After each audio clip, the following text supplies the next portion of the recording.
Thank you for meeting with me. If this is your first visit to the Bellflower Casino Resort, I hope you're finding it a pleasant one. I've owned this place for over 30 years. Running the Bellflower has been my life's work. A life which is almost over. I have terminal cancer, and I've been fighting it for years, but my time is coming to an end. I've already come to terms with my condition, but it leaves me with a problem. I never found time to start a family, and I don't have any close friends. This hotel is all I have to leave to this world. It's my legacy, but I have no one to carry on that legacy once I'm gone. I need you to help me decide on the best person to inherit the Bellflower. I've made a list of 4 candidates, each of whom has a strong connection to this hotel. Unfortunately, I don't know any of them very well. I've invited them all here for the weekend, under the guise that you want to do an interview with them for a book that you're writing about the hotel. Now, they're being paid a healthy stipend for their time, so you'll likely find them willing to answer any questions you may have. I want you to learn everything you can about them and report back to me if you discover anything relevant. Their names are Ashley, Mallory, Sarah, and the last one is a couple of newlyweds named Todd and Becca.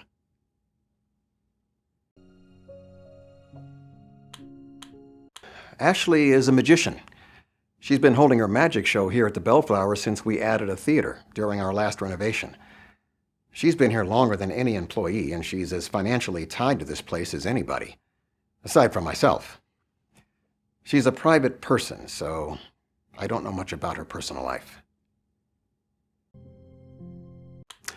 Mallory is the unluckiest person I've ever met. She's also one of the nicest. I've never seen so much tragedy befall such an undeserving person. I unfairly gave her a hard time when we first met, but we get along well now. I gave her a complimentary stay here at the hotel to apologize, and she wouldn't stop talking about how much she loved it here. I think she might even like my hotel more than I do. Like the others on my list, I don't know very much about her. Sarah is the daughter of the Goodley family. She's been staying here with her parents on family vacations for years. That family is so wholesome that they make the Brady Bunch seem edgy.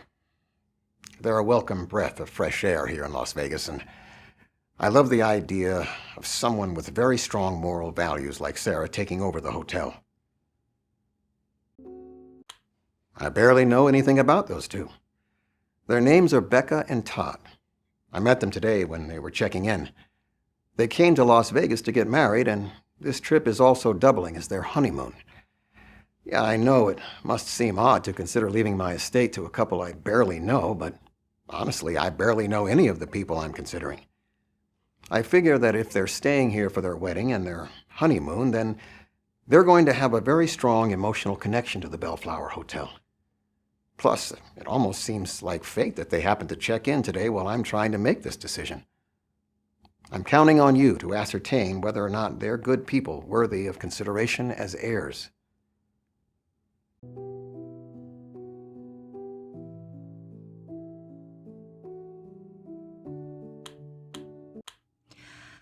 I'm Ashley. I live here in Las Vegas. I spend most of my time practicing magic, and I am single. What else do you want to know? I've been performing my magic act here since the last time it was renovated. Never heard of the place before that. I like it here. I like Mr. Davenport, too. He's very hands-off. I appreciate the fact that he doesn't try to give me input about my show.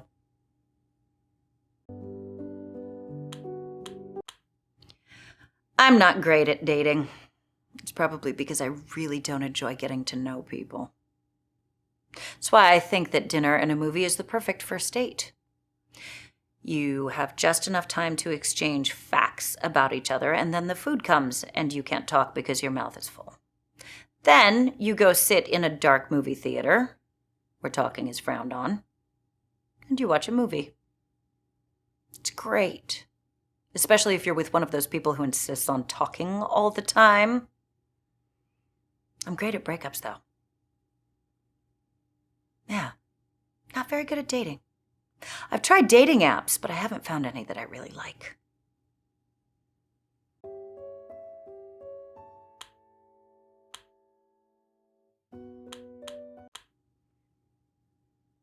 I don't particularly like any of the dating apps out there right now. They're all designed to let you chat with the person before you meet them. If you chat with the person before you meet them, then you find out how horrible they are and you don't want to meet them. Then you don't even get the social rewards of having gone on a date. You know what I want? I want a dating app where you don't ever have to go on a date. Where when you match with a likely candidate, the app takes the photos that you have each submitted and places them in a likely dating scenario. Then it returns the photo to you. You can put that photo on your social media platforms, and it looks like you've been on a date. And you've never had to go on a date. Everybody wins.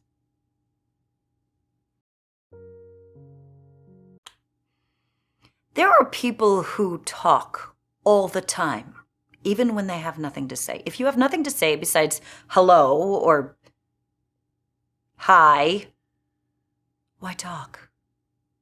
I really don't enjoy misguided politeness.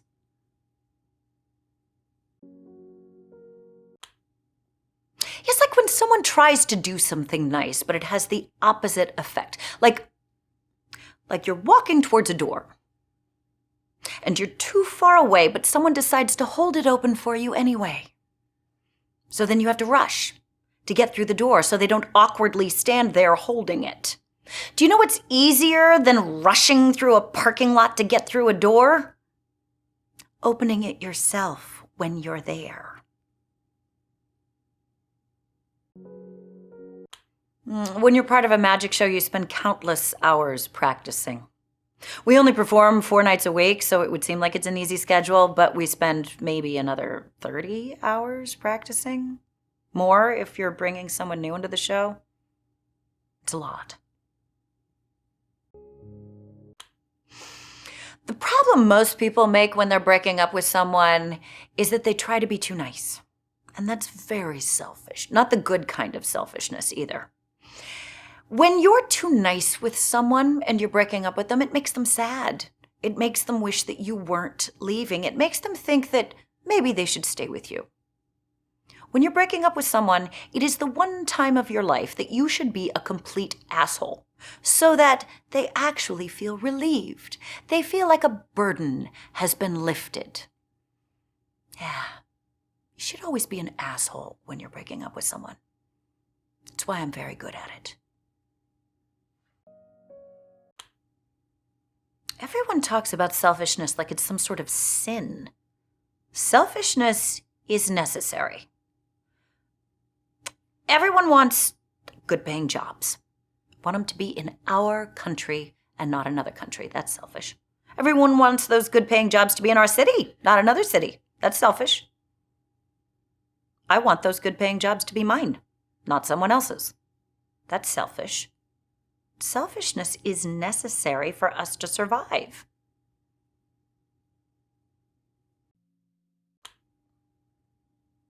I haven't really talked to him that much.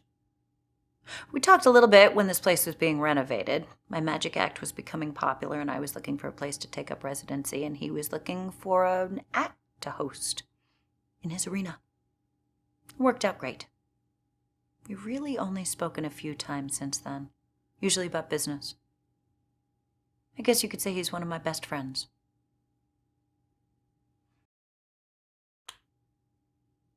I don't like interacting with people unless there's a purpose. I would say I'm a people person, but I grow weary of them quickly if they overstay their welcome or talk. I prefer quiet types who show who they are by their actions.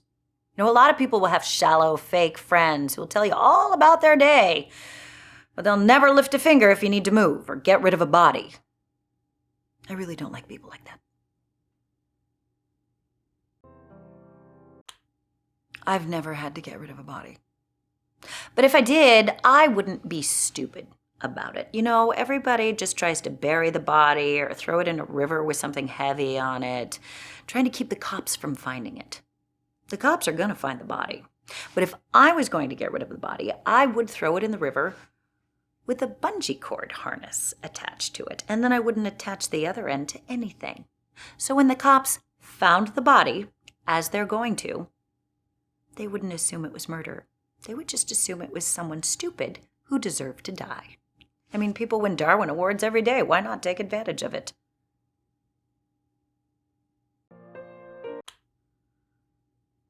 You've never heard of the Darwin Awards? They're my favorite.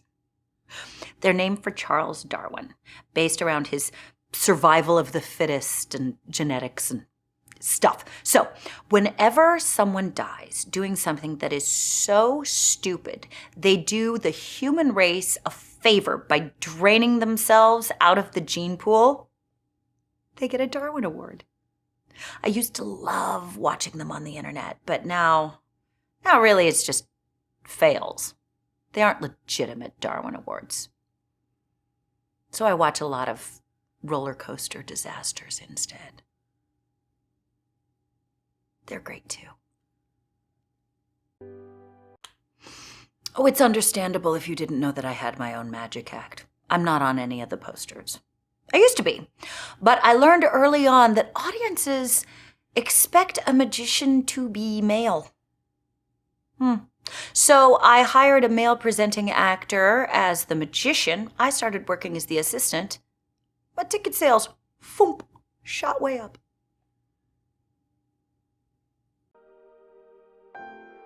Oh, we promote it like it's his show, but he's essentially worthless. He doesn't do much of anything. I've actually replaced the actor that's played the magician 3 times. Audiences never noticed. They're fine as long as there's someone on stage who looks like they expect a magician to look. Usually with a goatee. For some reason, a goatee is mandatory. I'm not mad about it. My act has actually gotten a lot easier since I started working as an assistant and not the magician. I'll let you in on a little secret. The assistants are actually the ones who perform all the tricks in a magic act. The magician really is just there so that people have something to keep their eyes on. They're going to watch him, see if they can figure out the trick, see if he's doing anything sneaky. Everyone really just ignores the girls in the shiny outfits. But we're the ones making the tricks work. Now, magic is all about misdirection. The magician is the biggest misdirection of all. You can get away with anything as long as someone's attention is focused on something else. That's the key to all of magic, half of life. Everyone knows it. Nobody cares. Back when I really was an assistant, I worked for a magician, the great Zambini. He based his signature trick on this very thing. See, we were part of a traveling carnival, and our stage was outdoors. At the beginning of the night, the back of the stage, a Zamboni was parked. It was the Zamboni. And he would tell the audience that at some point during the evening, he was going to make the Zamboni disappear and no one would notice. So about halfway through the evening, we would have this assistant come out that the audience had not yet seen. Her name was Kelly. She was particularly alluring. And the other assistants and I would help her up on top of a platform, and we would begin tying her up with scarves. We'd really take our time about it, make it very erotic, and Kelly would wiggle and pout and make these cute little squeaky gerbil noises. While this was happening, Zambini would pull out his keys and drive the Zamboni off stage. Then he'd run back. We would make Kelly disappear in a fairly standard trick, and when it was done, Zambini would be standing where the Zamboni was with his arms outstretched, like he had just accomplished the most amazing feat in the world. And the audience loved it. They would clap like it was the best thing ever. It was grotesquely sexist, but it worked. I haven't talked to her since we worked together. I'm sure she's doing fine. Supremely attractive people have it very easy. I'm sure she married rich or got kidnapped by human traffickers and sold on the black market. Either way, she's living in a big house with someone else paying all the bills. She's great. When you're starting out in this industry, you will take anything you can get. It was rough. I was on the road for 6 months. Before that, I was an assistant to a comedy magician. That was even worse. I'd still take that over any normal job. Oh, comedy magicians. Awful. None of it's real magic. It's all just jokes. I don't have any jokes in my act. Well, I have one, but I don't do it every night. I just save it for when I have a heckler.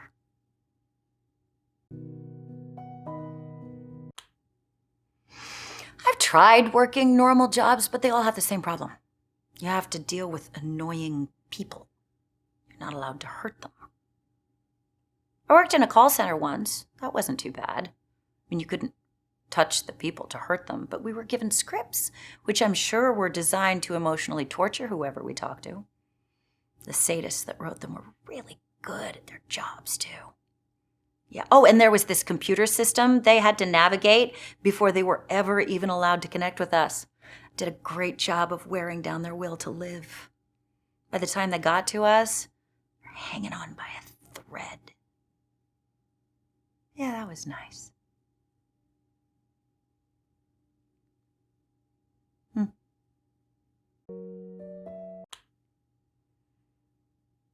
Most people are annoying.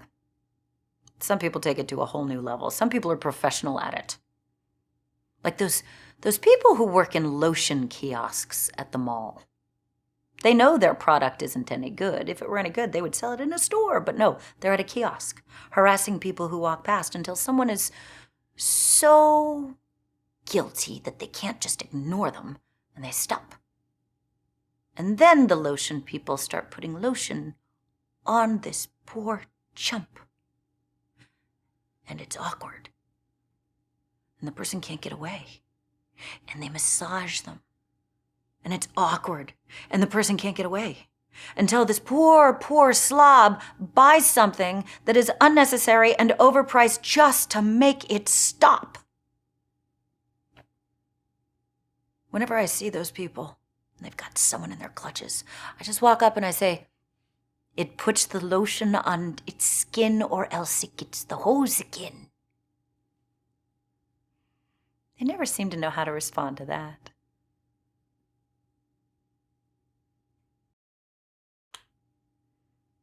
The fact that hecklers are still a thing is proof that society is a failure. I don't know why we still allow them to exist. I have a good way of dealing with them, though. Whenever we get a heckler that's too bad, it's really bad, I motion to the other assistants and they notify the magician. And they invite the heckler up on stage to help us with our next act. So I bring out a specially made tall box and the magician announces that he is going to make the heckler disappear. We put them in the box. We wrap the box up with chains and we wheel it off stage. The audience loves it. They laugh, they clap. The heckler's never heard from again. Works great. And then backstage, I feed the heckler to my alligators. I don't have alligators. The box only opens one way. I push it up against an exit door, and when the heckler opens it, they can only leave. I've gotten exactly 2 negative Yelp reviews. Worth it.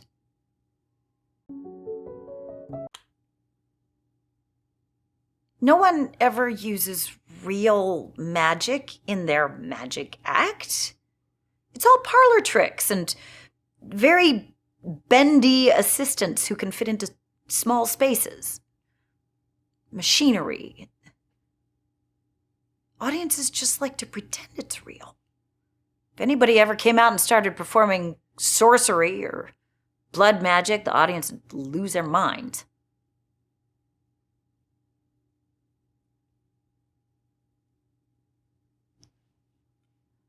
That'd be nice. every aspect of our society has failed. Look at politics. We live in a democracy that is so divided, no matter who gets elected, half of the population is going to be miserable and angry. Families are divided. Lifelong friendships are torn apart. We are so at odds right now that left and right Twix don't even come in the same package anymore.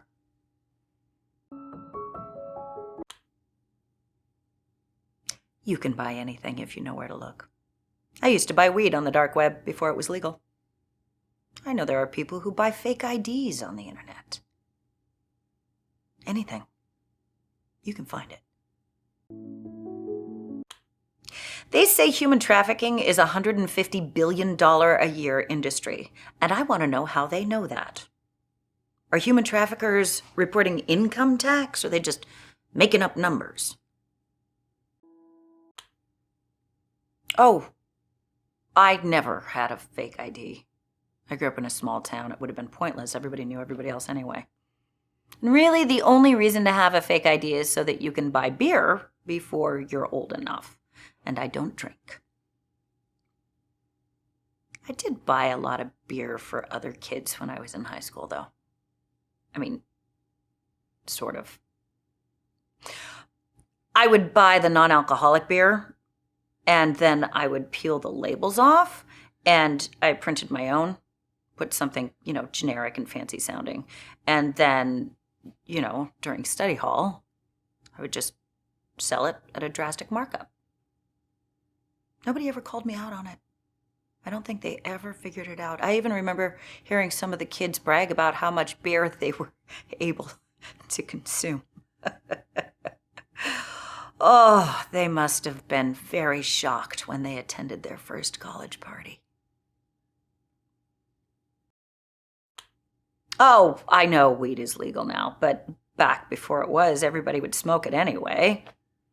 It was just one of those crimes you never got in trouble for. Like speeding or practicing medicine without a license. The sale of human organs is a multi-billion-dollar a year industry. And who do you think is taking those organs out of the people who lose them and putting them into the people who need them? I doubt it's someone practicing with a license.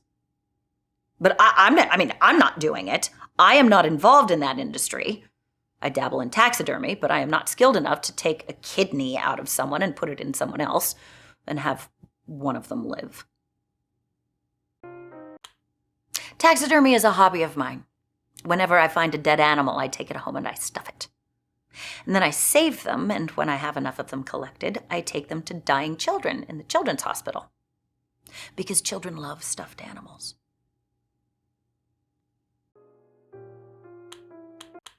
I think everyone should have hobbies. I like taxidermy and sensory deprivation. I made my own sensory deprivation tank once. I like to lie in it and be alone with my thought. It's very peaceful in there. I slept in it once. It's like sleeping in a coffin.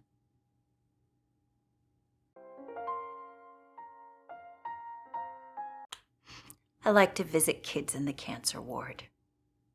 Yeah, I ask them to draw me a picture, and then I trade them for one of the stuffed animals. It makes them feel better to barter. No one wants to be pitied, just given stuff. Even kids dying of cancer. I save all the pictures they give me. They say that a piece of art at least doubles in value once the artist dies, and I'm sure their parents will pay top dollar in about a decade.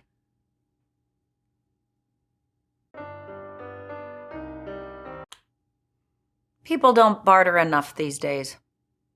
They don't haggle enough either.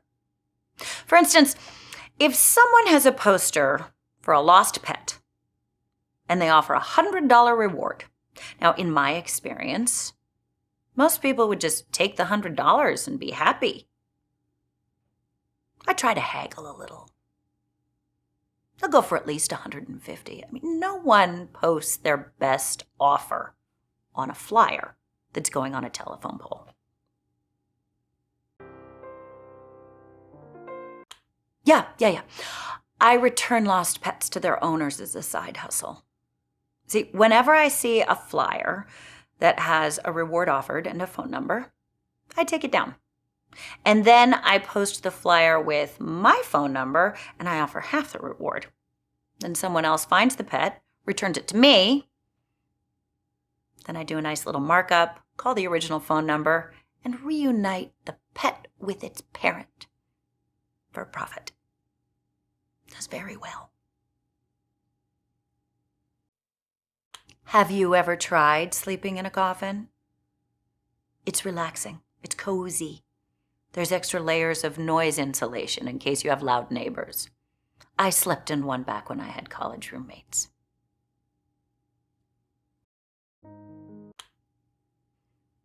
Oh, I didn't actually go to college, but I lived in student housing after high school.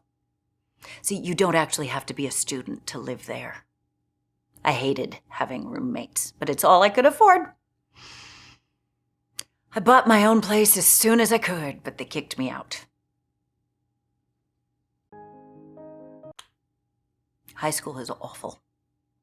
I mean, you undergo years of traumatic experiences, and then when you finally escape, they invite you back for a reunion so that you can go spend more time with the same people who made your childhood traumatic. I don't understand it. Do survivors of other traumatic experiences have reunions? I mean, do people who lived through a plane crash get together and reminisce about the turbulence they experienced before it all went pear-shaped?